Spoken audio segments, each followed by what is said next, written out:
मत के ऊपर गाना गाए हैं, वो लिखा हुआ किसका है? हमारा ही लिखा हुआ है। यानी कि हमने आप स्टूडियो में ही बैठ के लिखे? उसको लिखा, स्टूडियो में बैठे हुए हमने लिखा। किस वही कि हमारे गीतों को लेकर के काशीनाथ एमएलसी भी गाए, सुरेंद्र यादव भी गाए हैं, बालाजी भी गाए हैं, ये तमाम गायक गाए हैं।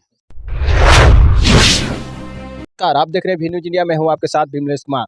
इस वक्त जनपद बलिया में है और बलिया जो है बागी बलिया से कहा जाता है और बागी बलिया से चर्चित है और बागी बलिया का मिट्टी की जो है एक अलग ही प्रतिभा है और इस बलिया के हर एक क्षेत्रों में एक बिरहा जगत के जो है सुप्रसिद्ध, अगर देखा जाए तो इनका शुरुआती बचपन यानी कि आज़ादी के बाद से इनका एक शुरुआती जो लाइन था, वो लाइन यह था कि एक स्कूली समय में इन्होंने कविताएँ लिखना शुरू की और कविताएँ ऐसा इन्होंने अपने द्वारा रचा कि शायद वो मैगज़ीनों में जाना लगा और मैगज़ीनों में जब जाने लगा तो कहीं न कहीं इनका और उस पर ध्यान बढ़ने लगा और बढ़ते-बढ़ते इतना तक बढ़ा कि ये 1976 के लगभग बिरहा लाइन में बिरहा जो गायक है उनके लिए कवि बन गए। यानी कि उनको भी गाना लिख कर देने लगे।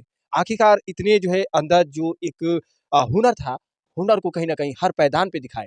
हमारे सामने मौजूद है, जो परिचय के मोहताज तो है नहीं क्योंकि हर एक गायक जो बिरहा गायक जो भी सम्राट कहे जाते हैं, देखा जाए तो सुरेंद्र हो या काशी एमएलसी हो या फिर ऐसे चर्चित बाला राजभर हो, इसी जनपद बागी बलिया के ऐसे कई तमाम दिग्गज हो, सब लोगों ने इनके जो है लेखनी, इनके जो है रचित जो बिरहा लाइन था, उस लाइन को अपनी आवाज़ के ज़रिए सुनाए और इन्होंने अपनी पैदान को इतना अग्रसर किया कि इनके लिखा हुआ हर एक गीत सभी ऐसे जो है गायक, बिरहा गायक अपने आवाज़ में गाए थे। सबसे पहले वी न्यूज़ इंडिया में स्वागत है।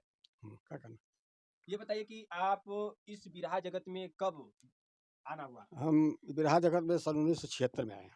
1976 में। हाँ, 1976 में। इससे पहले पढ़ाई के सिलसिले में थे? कविताएँ लिखते थे। अच्छा, हाँ, छोटी-छोटी कविताएँ लिखते थे। छोटी-छोटी। हाँ, जो मैगज़ीन में निकलती थी। छोटी-छोटी कविताएँ लिखना, उसको जो है कहीं न कहीं मैगज़ीन तक सफ़र कैसे कर लिए? अपने अपने भी गा कर सुनाते थे सबके सामने। अब वो उसको मैगज़ीन में भी देते थे और मैगज़ीन में हर साल निकलती थी। हाँ, मैगज़ीन के लिए भी वो कविताएँ तैयार करते थे। ये सफ़र कितना दिन तक चला? ये करीब 4-5 वर्ष चला। 4-5। हाँ, कब से फिर इस लाइन से चेंज होकर अगले पड़ाव में आ गए? अब हम यहाँ से बलिया सतीश संस्कृत कॉलेज में एडमिशन ले लिए तो इधर की पढ़ाई पढ़ाई खत्म हो गई। अब यहाँ वहाँ मैगज़ीन का की व्यवस्था थी नहीं। लिखते तो तभी थे हम, लेकिन हम किसी मैगज़ीन में नहीं देते थे। यानी कि लिखने का जो वो आपका जो प्रक्रम था, वो रुका नहीं। रुका नहीं, कभी यानी रुका कि नहीं। आपके हाथ का जो लेखनी थी, वो चलती गई। चलती रही, चलती रही। मैगज़ीन कविता से चलती-चलती बिरहा के वो लाइन पे आकर सिमट गई कि शायद उसमें एक ख़ास पहचान बना। हाँ, हाँ, ये बात सही है और हम ये प्रण भी कर लिए हैं कि जैसे प्रेमचंद को मुंशी प्रेमचंद को लोग लोग कहते हैं कलम के सिपाही, हम अपना ये भी अंदाज़ रखते हैं कि मैं भी मरूँगा तो हमारे हमारे हाथ में कलम और कॉपी रहेगी। कलम कापी रहेगी। है। इतना कुछ कर दिखाने की वो जज़्बा रखते हैं। अच्छा बताइए कि अब तक बहुत लोग आपसे मिले होंगे, बिरहा के बहुत सुप्रसिद्ध सुपरस्टार बहुत दिग्गज लोग। सबसे पहले हमारी कविता जो है, माननीय काशीनाथ एमएलसी गाए थे। एक हम कविता लिखे थे, बिरहा में लिखे थे औरंगाबाद कांड, बिहार का औरंगाबाद कांड, जिसमें कम से 2-250 लोगों की निर्मम हत्या हुई थी। वो बहुत उनकी चली। हाँ।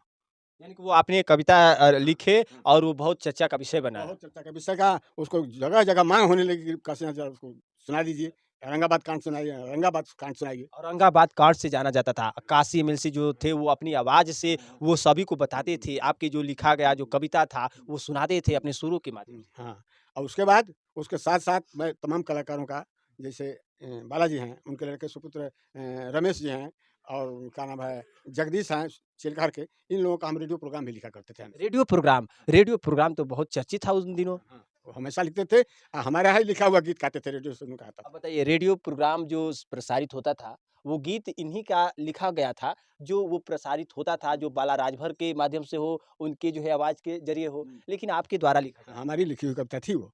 हाँ, यहाँ तक वहाँ लोग कह भी देते थे, डायरेक्टर वहाँ के कहते थे कि जिसका पिछले बार आपने रिकॉर्डिंग कराया उसकी गीत ले आइए। हाँ, इधर-उधर से ले आते थे तो नहीं करते थे कर, उसकी कविता ले आइए। बिरहा में तो बहुत दिग्गज लोग पड़े हैं। क्या लगता है कि अब तक इतने उम्र हो गए आपके, कितने दिग्गज लोग आपसे अपनी जो है आपके गीतों को लेकर गाना गाए? हमारे गीतों को लेकर के काशीनाथ एमएलसी भी गाए, सुरेंद्र यादव भी गाए हैं, बालाजी भी गाए हैं, ये तमाम गायक गाए हैं। और आज नए सिरे पर हमारा सबसे प्रिय शिष्य जो है श्री भगवान यादव है। अभी अतीक अहमद खान पे जो है एक बिरहा जो गाने वाले जो सिंगर है, वो भगवान जो है ऐसे सिंगर श्री है, भगवान। श्री भगवान। हुँ। और उन्होंने जो अतीक अहमद के ऊपर गाना गाए हैं, वो लिखा हुआ किसका है? हमारा ही लिखा हुआ है। यानी कि हमने आप स्टूडियो में ही बैठ के लिखे? उसको लिखा, स्टूडियो में बैठे हुए हमने लिखा, किस वही कि लिखा। किस स्टूडियो में? जवाहरी जवाहरी स्टूडियो, स्टूडियो। हाँ, जवाहरी स्टूडियो रसड़ा। रसड़ा। हुँ। वहाँ बैठकर लिखे हाँ। और और हमारे देख-रेख में एमएलसी काशीनाथ के देख-रेख में, रामकरण जी के देख में, 3 आदमियों के देख-रेख में श्री भगवान यादव का वो अतीक अहमद कांड जो है, उनका गाना जो है रिकॉर्डिंग हुआ हमारे सामने। हाँ, वहीं लिखा गया, वहीं तुरंत उस रिकॉर्डिंग करवाई। ये बता रहे हैं कि एक आप तो लेखनी का काम किए, कुछ गायक के भी ज़रिए आप माने जाते हैं। गाने के लिए तो हम सब बहुत श्रीनारायण से भी गाए हैं, बालाजी से भी गाए हैं, रमेश से भी गाए हैं, काशीनाथ के साथ गाए हैं। तमाम लोगों के साथ हम गाना गा चुके हैं। हाथों में एक जो है जो कलम हुँ, और कलम चलती गई, हुँ। लेकिन ज़ुबान रुका नहीं। रुकी नहीं। इधर दिमाग भी दौड़ता रहा हाँ, और उधर दिमाग भी दौड़ने के साथ-साथ ज़ुबान भी खुलती गई। हाँ। अपनी आवाज़ों के ज़रिए भी आप कहते गए। बहुत बुलंदी की आवाज़ थी हमारे पास, ऐसी बात हाँ, लेकिन चूँकि हम इस समय बीमार हैं, हमारी आवाज़ नहीं काम करती है। नहीं तो आज भी हम क्षमता रखते हैं कि अगर आवाज़ हमारी सही हो जाए, हमारी तकलीफ़ अगर खत्म हो जाए, तो हम किसी के साथ अब भी गा देंगे। एक लाइनें जो है जो चर्चित हो या जो आपके ख़ास हो, दर्शकों के बीच में चाहेंगे कि आखिरकार ऐसे एक बहुत चर्चित व्यक्ति जो कविताओं की लाइनों से शुरुआत की ज़िंदगी और सफ़र चला बिरहा जगत के ऐसे पैदान पे कि बहुत दिग्गज लोग आपके गाने जो है गाने लगे। हाँ, गाने में सब लोग गा रहे हैं और आज भी कुछ लोग ऐसे हैं जो हमारे मुरीद हैं, कि हम उन्हीं की कविता गाएँगे, जैसे श्री भगवान है, और अरविंद यादव है, ये कहते हैं हम दूसरे के गीत गए ही नहीं करेंगे, आप ही के गाएँ। हाँ, बिल्कुल गाएँगे। कुछ लाइनें हैं कारण क इसका है कारण कि शुद्धता अशुद्धता की बात ज़्यादा आती है। हम जो लिखते हैं विशुद्ध हिंदी लिखते हैं। ये विशुद्ध भोजपुरी भी लिखते हैं, विशुद्ध लिखते हैं। आप देखेंगे ये डायरी जो हम श्री भगवान के लिए है, इसमें एक एक शब्द भी आप गलत नहीं पाएँगे। ये डायरी है, हाँ। जिसमें तमाम तरह से इन्होंने गाना लिखे हैं और ये डायरी में जो भी ये गाना लिखे हैं, ये सभी जो है इनके द्वारा गीत बहुत जो है एक मायने में रखता है और जो भी होते हैं बिरहा जगत के सिंगर वो आते हैं और इनसे एक गुरु की जो है कहीं न कहीं वो दर्जा देते हैं इन्हें और गुरु तुल्य इन्हें मानते हैं और इनके पास आकर वो गीतों को लेते हैं और गीत वो गाते हैं और कवि जो है कहीं न कहीं सुनिए, एक बात और है कि हम वो कविता लिखते हैं, हमारी ये जिज्ञासा रहती है कि किसी कोई भी कविता हम लिखें, तो उसमें कोई न कोई नई बात ज़रूर हो, नई बात। नई बात ज़रूर हो। हमारी कविता जितनी इसमें है, उसमें सब में कोई न कोई नई बात पाएँगे।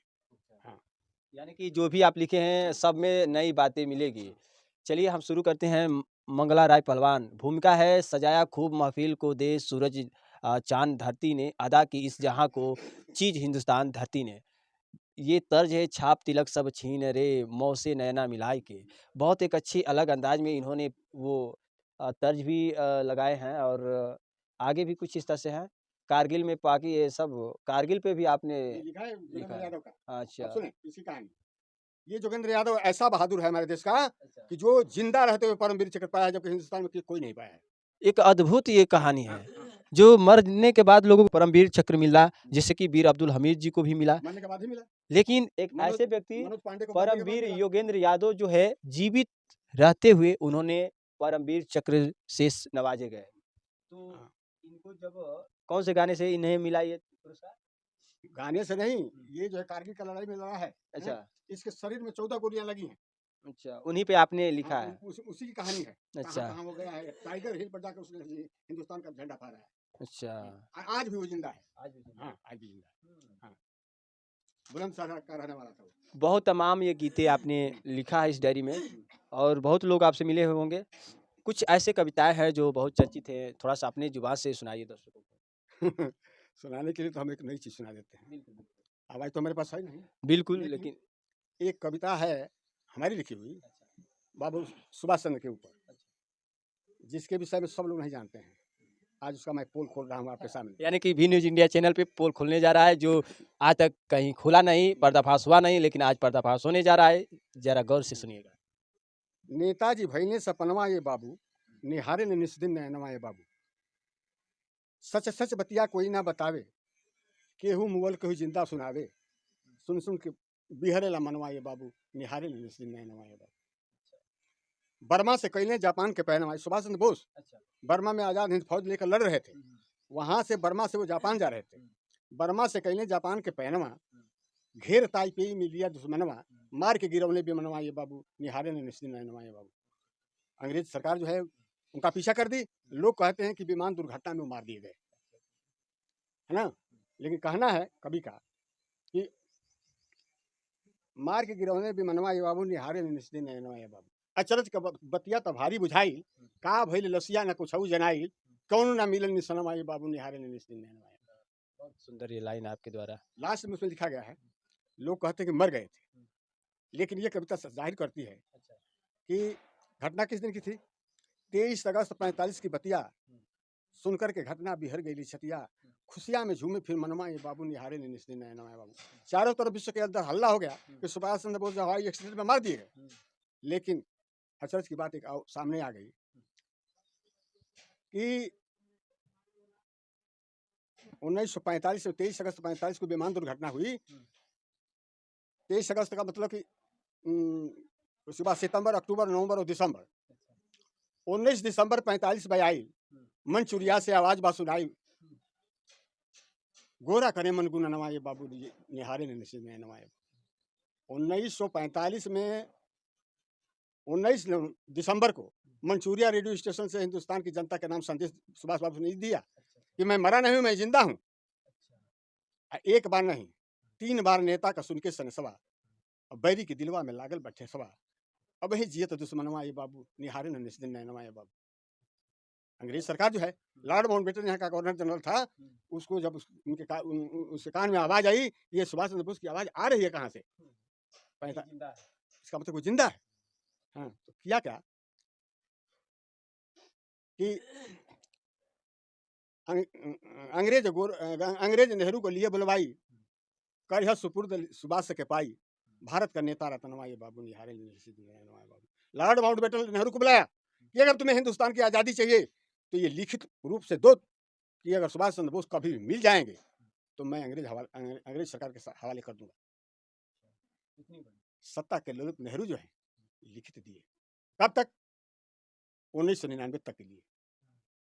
और उसके बाद 1976 में श्रीमती गांधी जी, इंदिरा जी ने आजीवन कर दिया, उसको बढ़ा करके आजीवन कर दिया। नेताजी आए नहीं, मिले नहीं कभी। लेकिन हुआ क्या,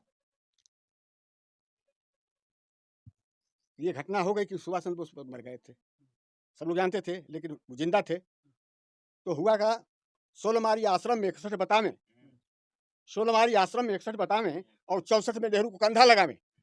64 में जवाहरलाल नेहरू की जब मृत्यु हुई थी, उस मृत्यु होने के बाद जो है सुभाष चंद्र बोस ने नेहरू के अर्थी को कंधा दिया। फैजाबाद 85 दरमियान ये बाबू 1985 में फैजाबाद में गुमनामी बाबा के नाम से वही सुभाष चंद्र बोस फैजाबाद में रहते थे, है ना। लेकिन 17 सितंबर 1985 को इनका देहांत हो गया। अब क्लियर है हो गया, हाँ। लेकिन उस समय क्लियर नहीं था, वो गलत लोग कहते थे कि मर गए, हम मरे नहीं थे, क्योंकि उस जगह को हमारे अखिलेश यादव जब मुख्यमंत्री हुए 2013 में, तो उस स्थान को उन्होंने सरकारी स्थान घोषित कर दिया। उस स्थान पर पुलिस का पहरा लगा दिया गया, जिस कमरे में रहते उस पर ताला लगा दिया गया, सरकार का ताला लगा हुआ है। इसका मतलब कि सुभाष चंद्र बोस वही गुमनामी बाबा थे।